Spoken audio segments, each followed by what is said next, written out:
Good morning. I'm Michael Thurmond, CEO of DeKalb County's government. I would like to welcome all who tuned in this morning to a very, very special press conference. I would also first like to welcome you to the Maloof Administration Building, the seat of your government here in DeKalb County.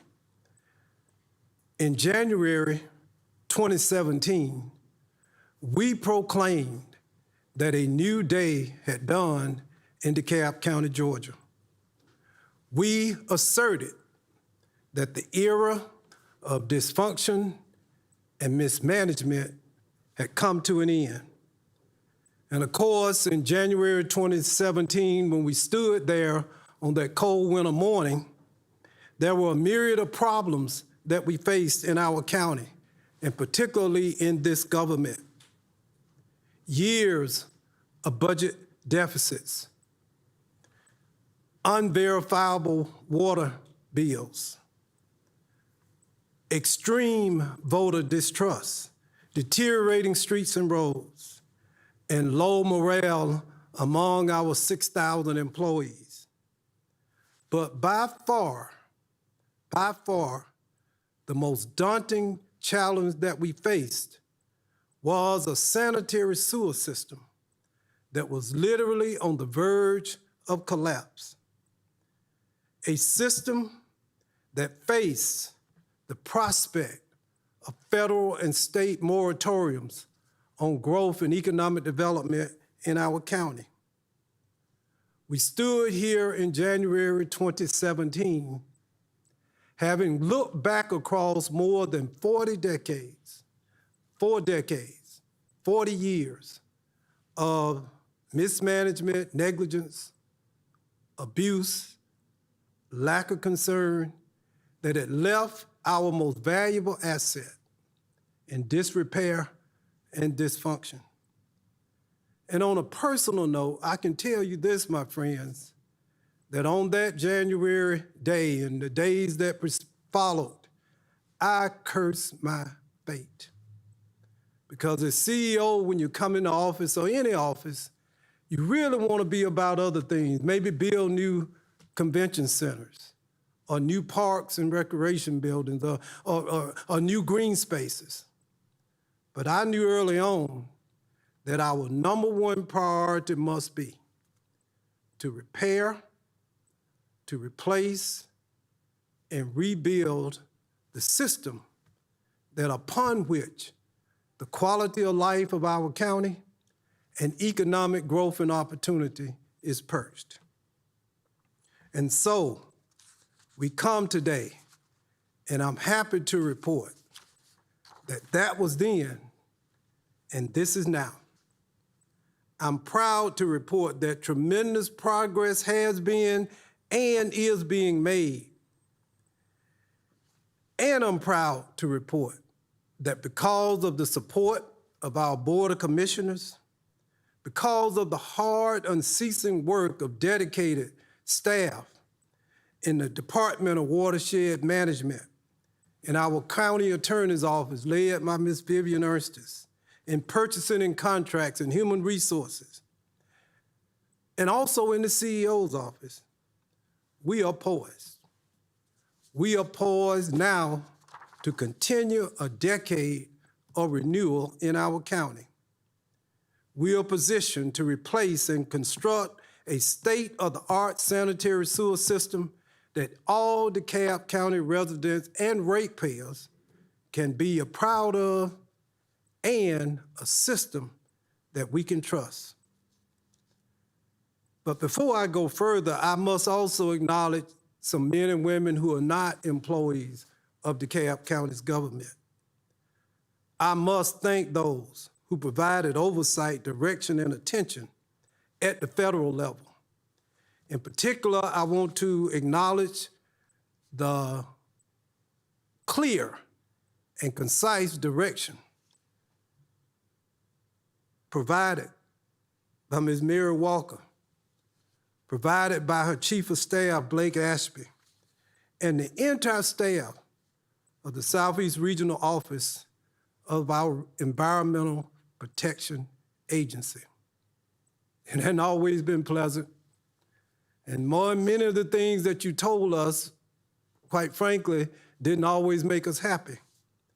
But this day would not have been possible without Ms. Walker and the men and women who do so much for the Southeast region and have served so well on protecting DeKalb County's environment. We thank you. My special acknowledgement also to our State Environmental Protection Director, Rick Dunn, and his staff for encouraging and, yes, at times forcing DeKalb County to live up to the letter and the spirit of our state clean water provisions. You know, in politics, you really, really appreciate those who have the courage and the knowledge, the expertise to tell you not necessarily what you want to hear, but quite frankly, to tell you the truth and what you need to know.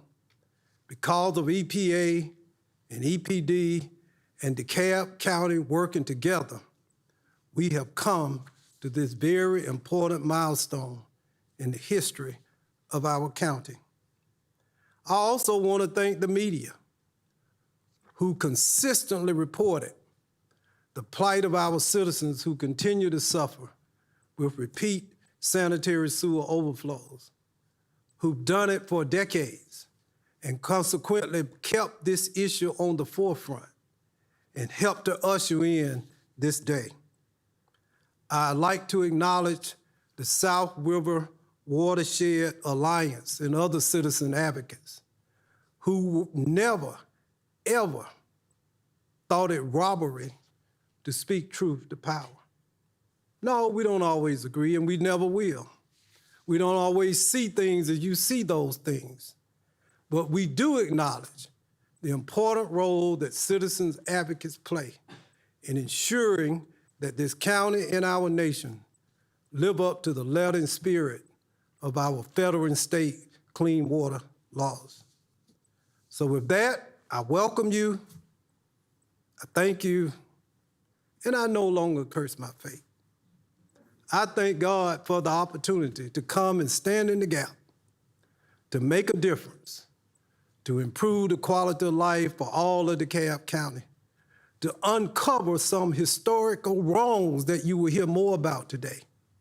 And more importantly, not just to uncover them, but then to take steps that will lead to their correction and ensure that every citizen, no matter whether he or she lives in North DeKalb or South DeKalb or East or West DeKalb, will have an environment that's protected and will have a quality of life that can be celebrated.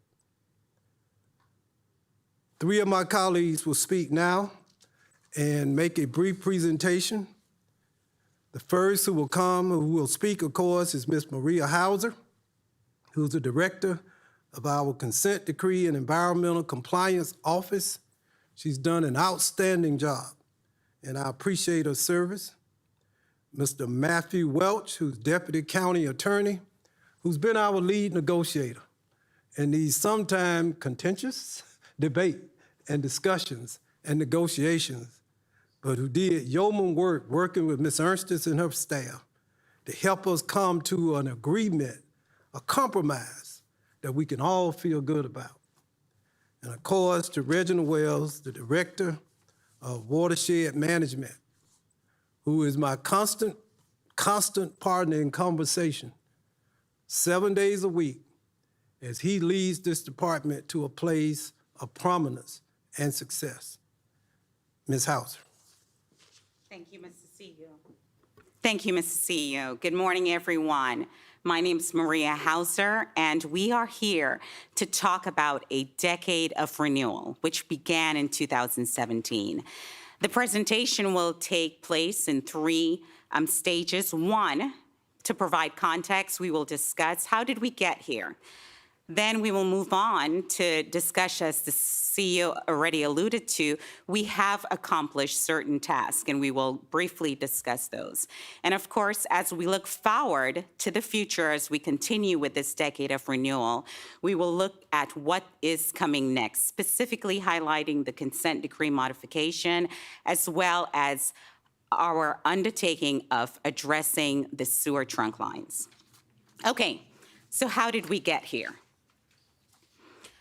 If you refer back to CEO Thurmond's first State of the County address in 2017, he alluded to us being in a new day.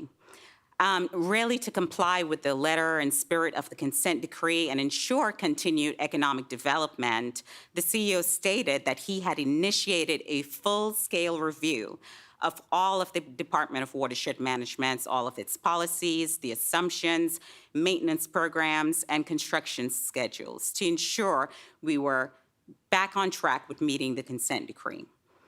He stated, and I quote, "I have no fears or doubts. We will be successful. This is not a one-person job. It's too big for one person. It's too complex for one person. It's too demanding for one person. But by working together, there's nothing we can't accomplish." And as we go through this presentation, you will see what we have accomplished, culminating with the consent decree modification and us addressing the trunk lines. When CEO Thurmond first started in 2017, we had a culture of mismanagement, dysfunction, poor communication within DeKalb County and within the Department of Watershed Management. As far as the leadership of the county from 2013 to 2015, there was a lack of consistency in the administration and that oversight that the office provided. As you recall, we had a lot of turnover in DeKalb County leadership there. There was no consensus, similarly, amongst the governing authority. And it took over 2 years for us to get the program manager in place to oversee our consent decree. Within the Department of Watershed Management, there were key missing contracts available to continue maintenance on the system. You had staff losses, which occurred over a period of time. There was insufficient human and material resources, and silos existed even within the department, within the divisions, and even with consultants as to how do we get together to accomplish this task. So the bottom line is, back then, there was numerous communications, deficiencies, management, and all of that together resulted in delays in our execution of the consent decree. And specifically, one component of the consent decree dealing with our models, which would project what our capacity determinations would be, that faltered as well. As you look at this other slide showing a graphic, it details the capital improvement plan. So this covers not just the sewer system, but also the water system. It was initiated in 2010, and there were great hopes back then as to how much investment we will make into the water and sewer infrastructure. However, that was not the case until 2017. As the graph shows, there were only expenditures of $50 to $60 million per year. However, in 2017, as the CEO Thurmond began addressing these systematic dysfunctions, management issues, you could see the levels of expenditures and investments into our infrastructure system jump up to over $100 million. The following year, we had an additional increase to $200 million. And as you could see, over the past 3 years, we have been consistent in the amount of effort and work that has taken place in our system with expenditures and investments in our water and sewer system of over $200 million consistently. So with all of that expenditure, now let's go to what have we accomplished since 2017. One thing, it's on our maintenance side. There have been several activities that have been completed so far. For instance, 2,900 tons of debris has been removed from our sewer pipes and our large lines. There have been creek crossing inspections. So that's when the sewer pipes run over a creek. We've had over 6,000 of them inspected to ensure their integrity. We've also treated over 400 miles of sewer pipes for root controls, ensuring that the roots of the trees are not inundating our sewer pipes, causing cracks and openings, which would allow stormwater to enter the system. Similarly, we've replaced almost 3,000 vented manhole covers and cleared, removing brush and other impediments from over 20 million square feet of easements. On the rehabilitation side of things, we've actually lined 133 miles of pipe, conducted spot repairs on 28 miles of pipe, and have already replaced 10 miles of pipe. In addition, we have actually upsized or increased the capacity of 35 miles of small diameter pipes. So a lot have been accomplished over the past couple of years, and the expenditures of that to over 200 million within our water and sewer systems, even though we are focusing on the sewer system now. So as we eye the future, as we continue on this decade of renewal, what's next?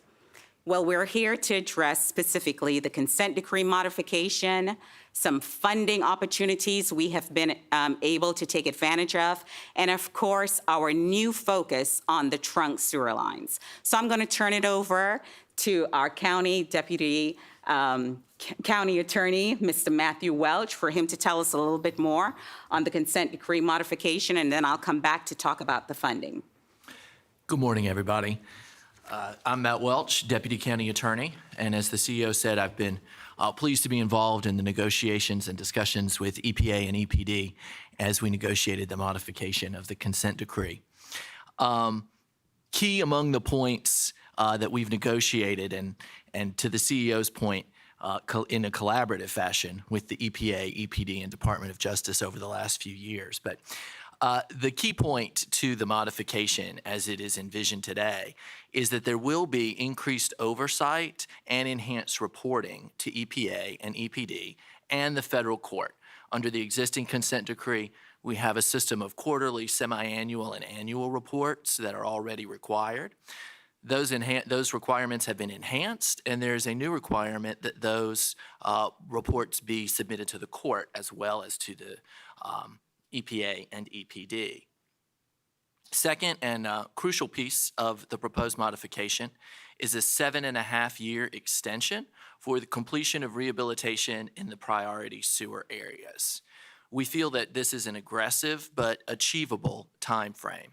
The consent decree originally gave an 8.5 or 9-year period to complete this work, and through close consultation with our both in-house and consulting engineers, we've come up with a time frame that, as I said, is both aggressive and achievable. We want to make sure that we can meet the goals that we are agreeing to with the government moving forward.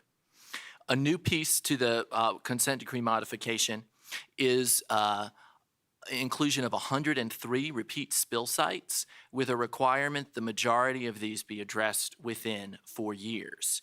These sites are the repeat spill sites that some of you may have been hearing about in the news or that have become of concern because, again, we've had more than one issue at some of these sites. So there are 103 specific sites added to the consent decree with requirements at both a 2-year and a 4-year point as to how much of that work must be completed. There are also additional penalties. As the consent decree is currently drafted, there are stipulated penalties if milestones or other achievable goals in the document are not met. There will be additional stipulated penalties. They cover more categories and are in a higher amount. Of course, the goal there is to incentivize the county to meet the goals. Finally, the consent decree modification does include a civil penalty, at this point, a payment of just over $1 million. That is based on both the number of spills that we have experienced as a county since the consent decree was originally entered, as well as the fact that we were not able to achieve completion of the PSARP by the originally anticipated June 2020 deadline. So that's a one-time penalty. Of greatest benefit to the county is a new program that will be made a part of the modification once approved, and that's a capacity assurance program. What this program does is it provides a new potential path to allow connections meaning you and your businesses here in DeKalb, can be allowed to connect to our sewer system or expand as work on the system is completed. This is a great tool for the county. It allows us to bank credits as work is completed. The goal of the agencies in allowing a capacity assurance program is simple. As we complete work, we take a certain amount of that credit and we mete it out to the public. The remainder is held by the county and becomes a buffer. So in very simple terms, if we're able to complete a project that removes 100 gallons of existing flow from our system, we may keep back 30, 50, 67, a third, a half, or 2/3 of that credit, depending on the nature of the work and where it occurred. But the remainder of that removed flow can be given to a resident or a new business to allow connection in an otherwise congested or capacity limited area. This is a great tool that incentivizes the county to put the dollars and the work into those areas where it is both most needed, but also allows us to target and incentivize growth in those areas that need it the most. One of the key points of this capacity assurance program that I think will allow us to bring real change to portions of the county is that if we meet our first 2-year deadline in terms of the volume of work to be completed, we will actually be able to retain less of those credits and give more of those credits to citizens and businesses that want to relocate or expand in DeKalb County, therefore giving us a double incentive to meet those deadlines. So with that level of flexibility added to the proposed consent decree modification, we now have 3 paths to allow connection while also working in collaboration and continued cooperation with the EPA and EPD to ensure that the system is fixed and is fixed on the time frame that we are now prepared to agree to. Thank you, Matthew, for giving us that summary update of the consent decree modification. As I quoted earlier on the CEO and his speech in 2017, he mentioned this is too big to undertake by one person. And what we've done on the funding options is we've actually gone out and we've considered several options which presented less expensive funding for all of these projects that we're about to undertake under the consent decree modification. As you could see, the U.S. EPA has a program called the Water Infrastructure Finance and Innovation Act. That loan provides us with $265 million at a low interest rate. Similarly, the Georgia Environmental Finance Authority, GEFA, has provided and has approved over $50 million, both for this year and for next year, in sewer projects, again, at a low interest rate of 1.55%. This presents the ratepayers of DeKalb an wonderful option of getting these needed infrastructure improvements of our sewer system completed at a less expensive option than routine revenue bonds. Okay. We're going to shift gears now and look at what would all of this money purchase, and I'm going to turn it over to our Director of our Department of Watershed Management, Mr. Reginald Wells. Good morning, and thank you, Ms. Hauser. Reginald Wells, Watershed Director. I have the luxury of talking to you about some pretty interesting parts of our system, our trunk sewers. So what is a trunk sewer? So a trunk sewer is basically the largest sewer lines that we have throughout the county. Size ranges from 2.5 feet to up to 6 feet in size. Literally a human can walk through them. These trunk sewers, they basically collect the sewage that comes from your neighborhoods in what we call smaller branch sewers that are typically 8-inch to 12-inch up to 18 inches in size. These particular trunk sewers that we have are more so located along the waterways, the major water lines, the major waterways, Snapfinger, South River, et cetera, and they transport the sewer collected to the treatment plants.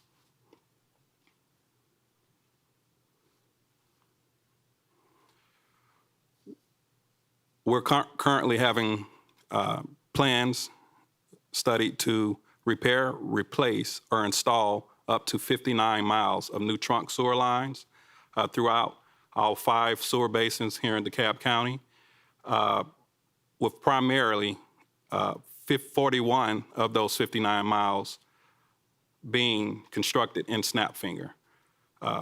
There's the remaining portions will be in Pearl Bridge, South Fork and North Fork Peachtree, as well as Nancy Creek. But again, the greatest needs will be in our Snapfinger basins, approximately 41 miles. With that being said, we're gonna get a little more specific on our Snapfinger trunk lines initiatives. So DeKalb County has 3 main sewer basins. Intergovernmental Basin, being the largest, actually transport sewage to the city of Atlanta. The other 2 basins, Snapfinger and Pole Bridge, collect sewage and ultimately transmit the sewer to one of those 2 treatment plants that we have, our Snapfinger treatment plant or Pole Bridge treatment plant. Our Snapfinger Basin is the oldest sewer basin that we have, dating back to the 1930s. Our first treatment plant was in the Snapfinger area. You also want to note, based on the census tract information, that Snapfinger basins have the lower medium income of DeKalb County. The majority of the county's 12 opportunity zones per the Federal Opportunity Zone Program are located in this same basin.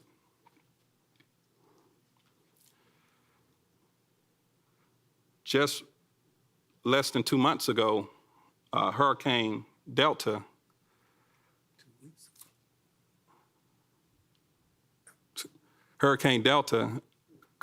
it was 2 weeks ago? It seemed like They're running 2 weeks ago.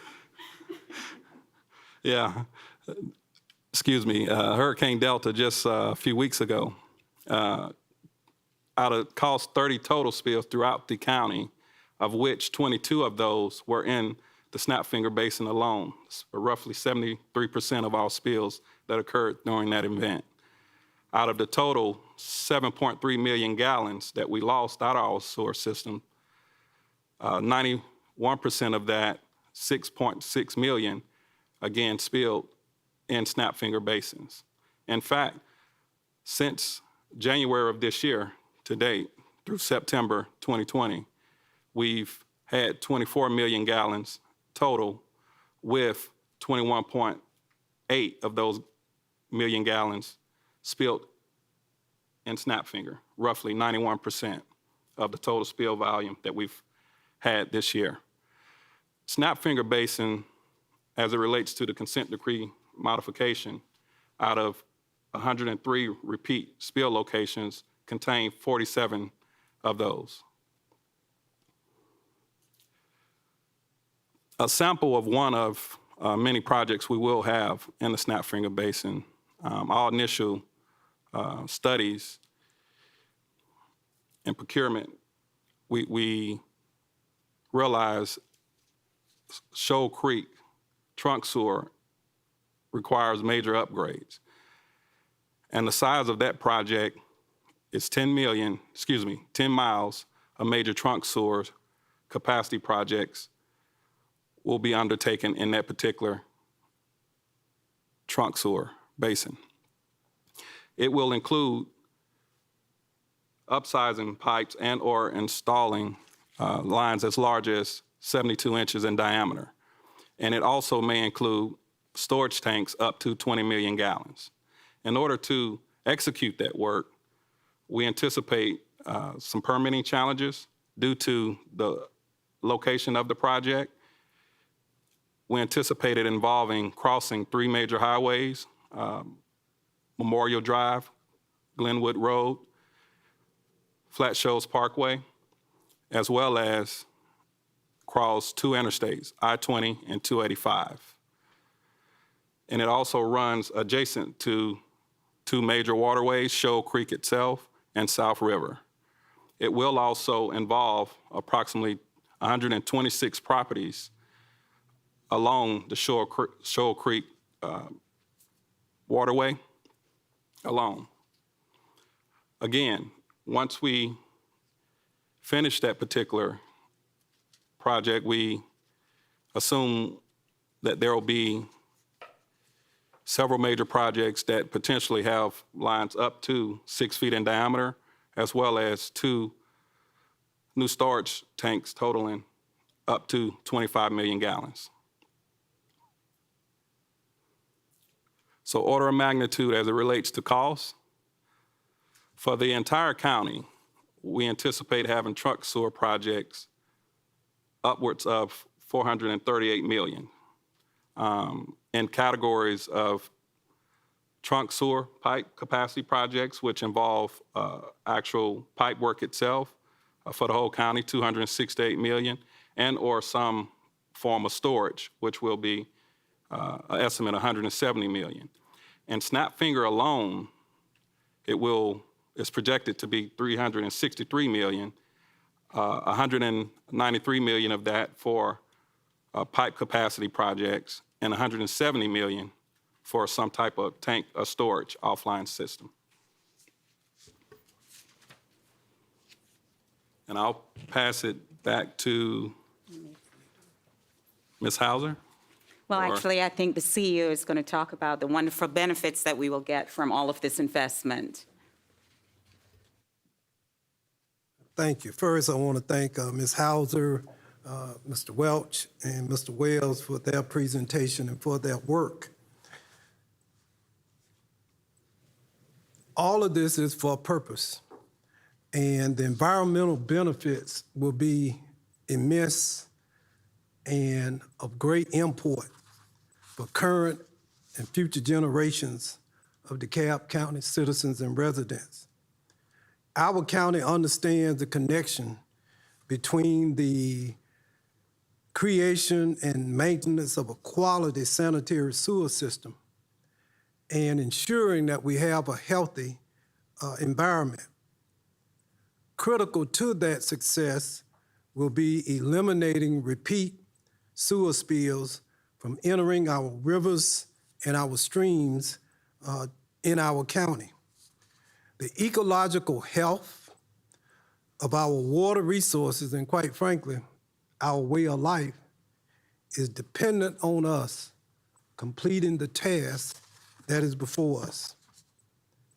The contingent benefits, of course, will be protecting the environment, maintaining a high quality of life for all citizens. From an economic development perspective, our repairs will create an estimate 1,891 jobs between 2021 and 2026. Because of the capacity assurance program that Mr. Wells referenced, we will be able to do a much better job of providing new connections to those who want to invest and develop, particularly the part of DeKalb County that's encompassed within the Snapfinger Basin. Currently, we have 379 pending applications for approval. This investment in our work will serve a population that is expected to grow to more than 900,000 residents by 2050, and a workforce that will exceed more than 600,000 employees. So this is where we were. This is how we got to where we were. More importantly, this is where we are today. In DeKalb County, we learn from our mistakes. We don't dwell on them. One of the exercises I shared with all of my colleagues on the executive team and even the employees is that early on we would draw a line on a blank sheet of paper or a whiteboard, a vertical line. On one side we would write was, and on the opposite side of the line is. The question is, where will you stand when the history of this generation of DeKalb County government is written? This decade will be remembered as the decade of renewal for our sanitary sewer and water systems, but for our government in general. Abandon the was, embrace the is. And more importantly, envision what can and will be. Before I close, I also want to thank some of our consultants and attorneys, Attorney Fitzgerald Vieira with Trotman and Sanders, who worked with us throughout the entirety of this consent decree negotiation. Ms. Gwen Keys, another consultant who has come on the team and worked with us, and so many others who made this day possible. It's a great day in DeKalb County. I'm proud of the men and women I serve with in this government. And I encourage our citizens to be proud of them too. We're not perfect and we never will be. We're not finished, we're just starting. The last 4 years was about, as Mr. Wells said, basically laying the foundation, addressing the easement clearing and the cleaning and addressing the feeder lines. But now the fun part begins. We're focused now on the trunk lines. And don't miss what Mr. Wells said about Snapfinger too. How many miles total trunk lines? 41. 41 of the 59 is in one sewer basin. 41 of the 59. 91% of the spillage in one sewer basin. And I was with my team on the morning we realized completely that sewer basin, quite frankly, is majority African American, has a disproportionate number of low-income citizens, is underdeveloped, job opportunities are slim. So let this day be another day to remember that we will respect every citizen in this county, that we will give our best to every neighborhood, and we will not allow disinvestment to undermine opportunity for anyone.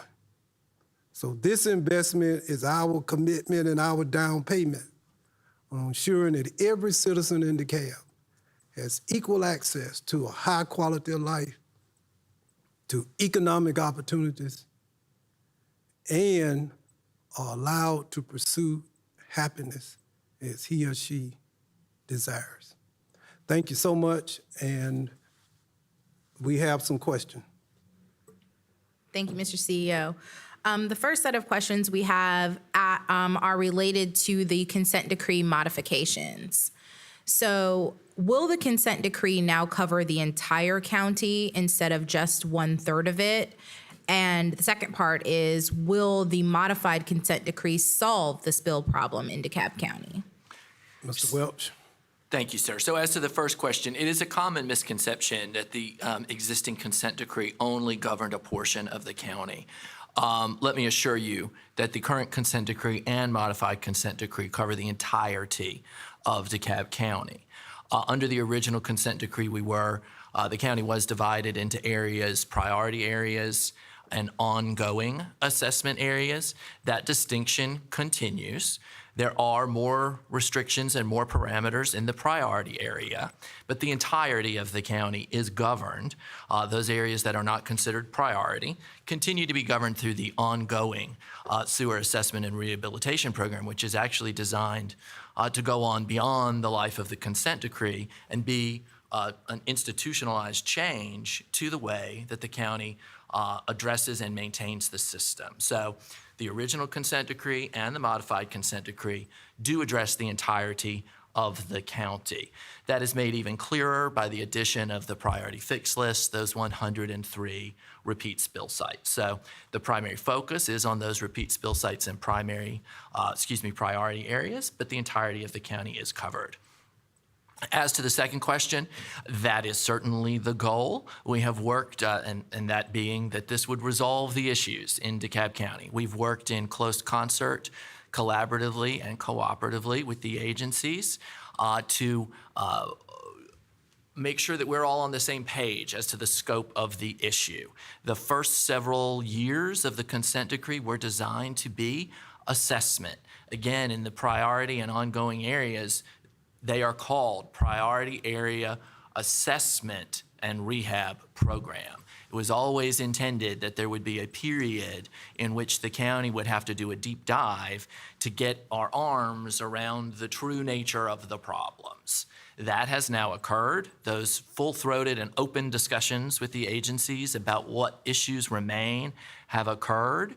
And together with our consulting engineers, our internal engineers, and the engineers at both EPA and EPD, we've agreed on a scope and a time frame that we think will address the problems in DeKalb County's system, yes. And let me emphasize something. These problems didn't begin in 2010.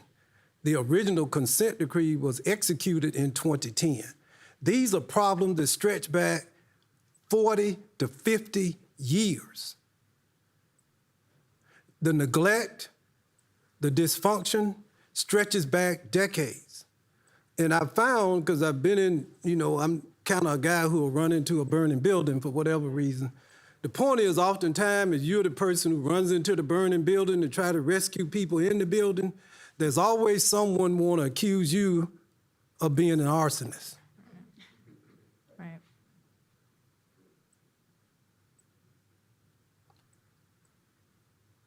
The problems that we are trying to address were long in the making. And quite frankly, when you neglect infrastructure, two things are the result. It's time-consuming to fix it, and it's extremely expensive. This is a 10-year plan. The good news is, Ms. Hauser laid out, we've invested and taken the progressive steps over the last 3.5 years. But in order to complete this task, there's 7 years worth of work in front of us. And frankly, because of the charter, I won't be here as the CEO when this job is complete. But I promise you this, that while we are here, that we are going to do our part so that the people who succeed me, quite frankly, won't find what I found when I walked into the door in January of 2017. They'll be completing a task and not starting one as they began their tenure as CEO. So we have a set of questions as it relates to transparency and the accessibility of information.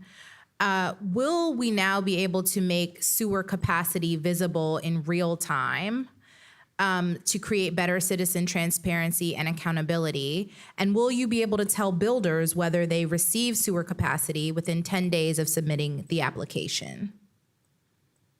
Well, and I'll let Ms. Hauser answer that, but clarification. There were no policies and procedures in terms of new connections in DeKalb County in January of 2017. Is that fair? That's a correct statement, sir. Can you expand on what I just said, just for the people who asked the question about more visibility and transparency? Tell us about what we found in terms of policies and procedures and regulations controlling new connections in DeKalb County.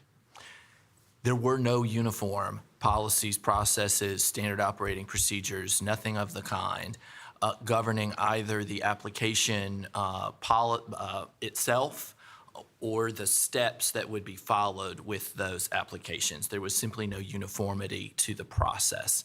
By my recollection, it was in August of 2017 that the first protocols and standard operating procedures that would govern and make uniform those processes for all applicants throughout the county were first put into place, sir. We have been working, Watershed has been working under those protocols and SOPs or a derivative version of those now for just over 3 years, sir, which has brought much more uniformity and predictability to the process. But no, sir, in the 2017 timeframe, before that August date, there were no uniform policies or procedures, and what that allowed then, sir, was some inconsistency in decision making at Watershed. And if you may, in not having a hydraulic model, how did that impact accountability, transparency in terms of new connection? I'll let somebody smarter than me answer that. So with that said, sir, we really weren't certifying capacity at that point. We, in my opinion, were just proceeding based off guesswork. We had no mechanism to really understood what those new contributions would do to the system, how the system would perform with those projected contributions. And Ms. Hauser, do we now have a hydraulic model, and when were we able to bring it online? Where are we? So we have a hydraulic model. We actually have two of them. One beginning in 2017 with the initiation of the static model. We have further refined and developed that to the extent that it's now dynamic, which means that it follows a time sequence as well, making it more robust than the original 2017 static model. This gives us additional flexibilities in determining specific capacity requests, but really function on the trunk lines. But we do have this year, and we have submitted those for review to the Environmental Protection Agencies and the Environmental Protection Division for them to evaluate the new dynamic models. Thank you. Next question. What is the county going to do with the burst pipes that overflow the streets when that happens? Will DeKalb remove the entire section of pipe or just bandage it over and replace sections of the pipe? Mr. Wells? I think there's some clarity needed. Burst pipe seems to be more related to our water distribution system, but in any rate, whenever there's a system failure, we repair in its entirety. Sometimes there may be a larger deterioration that requires a larger project beyond the just acute break or failure, but at any time, we repair in its entirety. There are a few area-specific questions. One in relation to the sewer lines behind Roman Court, Oberlin Court, and Samaria Court into the Tucker area. This citizen says that the area continues to have raw sewage overflows into the waterways, even this most recent rain event, of course, after numerous attempts to fix the problem. How much money has been spent on repairs in the past 10 years, and how much has been spent on EPA fines over the same period of time? You can discuss repairs. So, not having the specific information in front of me, although we identify our system specifically by asset type, which means that it's not necessarily tied to an address. So I would need to have specific locations to answer the question. However, we have, since the Thurmond administration, I know for a fact we've finally got contracts in place to actually begin to repair, replace, or rehab. And we've spent close to $200 million specifically on the sewer system as it relates to repair and rehab up to date. Thank you. And let me clarify too, and I think it's the right date. In January of 2019, we prioritized addressing repeat SSO sites. Is that right? Right? For the first time that I'm aware of, based on people who've been here longer than me, is that in January 2019, the county developed a strategy to repeat SSO site, to address SSO sites in DeKalb County. January 2019, we're in October 2020. Prior to that, there was no plan or strategy in place. Thank you. We have a few questions regarding the Green Street repairs in Decatur. Can you give us a status of the Green Street project from the beginning of its inception to current status? So who was here at inception of Green Street? What was it, 2014? Go ahead, Ms. Howard. Let's give us some history, because this Green Street, quote, began in 2013. 13. So the Green Street project, this is one of our repeat SSO sites, numbering over 20 spills over the last number of years. We've actually broken that project into 3 phases. We have completed the first 2 phases with a total investment of $1.2 million in those first 2 phases. The first phase started in 2013. Of course, as we discussed earlier on in the presentation, the county was indeed slow in executing a lot of the projects until 2017. That first phase dealt with replacing manholes, a lot of manhole covers, a couple of manholes in its full entirety, and doing a lot of assessment work. Phase 2 actually started this year. We had the opportunity to go into the community and to share the 3 phases of the Green Street project with the community. That project is near completion. We are actually waiting to replace. We've already completed a lot of the repairs on the system itself, and we are just waiting to do proper compaction, additional concrete laying, replacement of trees once the weather cooperates with us and gives us a number of days that are totally dry so we could do compaction.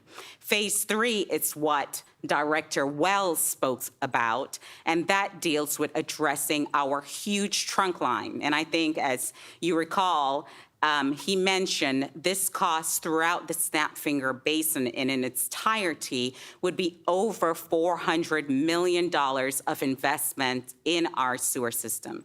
So the 3rd phase of Green Street will encompass addressing the trunk line issues. One of the great things that has occurred, which showed the success of phase 1 and phase 2, was the remnants of Hurricane Sally actually passed through Green Street without incurring spills. And that shows incremental success as we complete all the phases of the Green Street projects. And Green Street is in the Snapfinger Basin, is that true? Correct. Yes, sir. So, and the trunk line that ultimately we believe will correct the problem is a part of the plan that we have in place for Snapfinger that includes Green Street. One of the interesting things about Green Street, DeKalb is the first suburb of Atlanta, not often known. DeKalb is one of the first surrounding counties to have a water and sewer system, thanks to the vision of a man named Scott Candler. Over in Green Street, large sections of those sewer lines are actually terracotta, made of clay. And over time, after 50 or 60 or 80 years, those systems tend not just to deteriorate, but collapse. There was one 100 linear foot section that actually just collapsed across the top, in on itself. So because Decatur was one of those early areas to get a sewer system, the system has not been replaced or repaired, and consequently is way beyond its life cycle. And that is the nature of the work that we're doing. Is there an estimated completion date for phase 3? That's going to be ongoing as you deal with the massive sewer lines. We're expecting that would take a number of years to complete. And can you talk about the challenges to the completion of the Phase 2 work? You touched on it very briefly, but there were a lot of questions about the lack of seeding and repaving of sidewalks. That's correct. So right now, we have seen a tremendous amount of rain throughout the summer. We've actually began restoration work, but of course, we have to have soil that is totally dry so we could do proper compaction and proper seeding, and of course, have soil that will retain trees so that they don't topple over. So as we have availability, our contractors go out as we have dry days to begin that process and to continue that process. So it's very weather dependent as far as restoration. And we apologize to any residents who may be experiencing any inconveniences. That's obviously something we seek to avoid. But the reality is from 2013 to 2019, absolutely nothing happened. From 2019 to 2020, we're completing Phase 2 with a plan for Phase 3. So we ask honestly and seriously for your patience, because if we don't address this, quite frankly, it could be disastrous for the Green Street residents, for Decatur, and for DeKalb County as well. There's a question from citizens in South DeKalb. I've lived in South DeKalb for 37 years and have dealt with the stench coming from defective sewer lines in our community. Our quality of life and health has been impacted daily by this issue. Are you going to implement air quality testing in our area?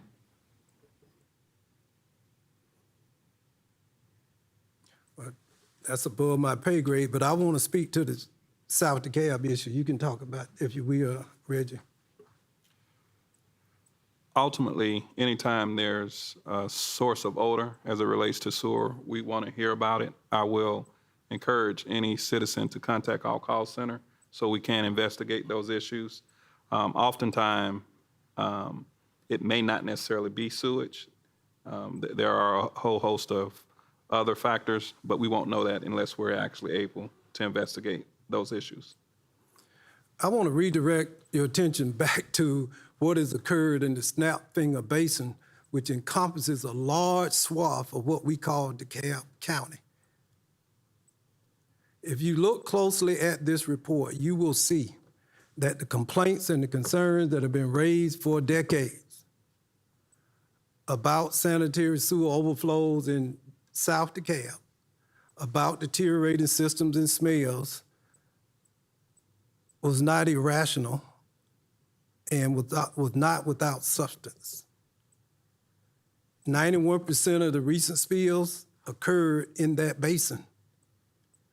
Look at where we're going to spend the money to correct it. It's in that basin. This will no longer go unaddressed. It's been uncovered, it's been documented, and steps are in place to correct it. But I'm encouraging every citizen, no matter where you live, long after I'm gone, you will need to be vigilant to ensure that the plan we put in place is actually accomplished. It's a 7-year plan. I'll do my part, but everyone has to do theirs. And as we close, and we'll answer all questions by email because we're at the 11 o'clock hour. Let me tell you where we are, DeKalb.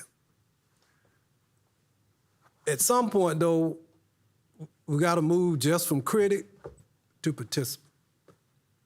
We need you to help us fix this system. I wasn't in this job 60 years ago. Matter of fact, I couldn't have served in this job 60 years ago. But we volunteered to undo what has been done, but we need your help. We need the criticism, but we also need the help. Out of the stands, onto the field, let's get it done. Thank you.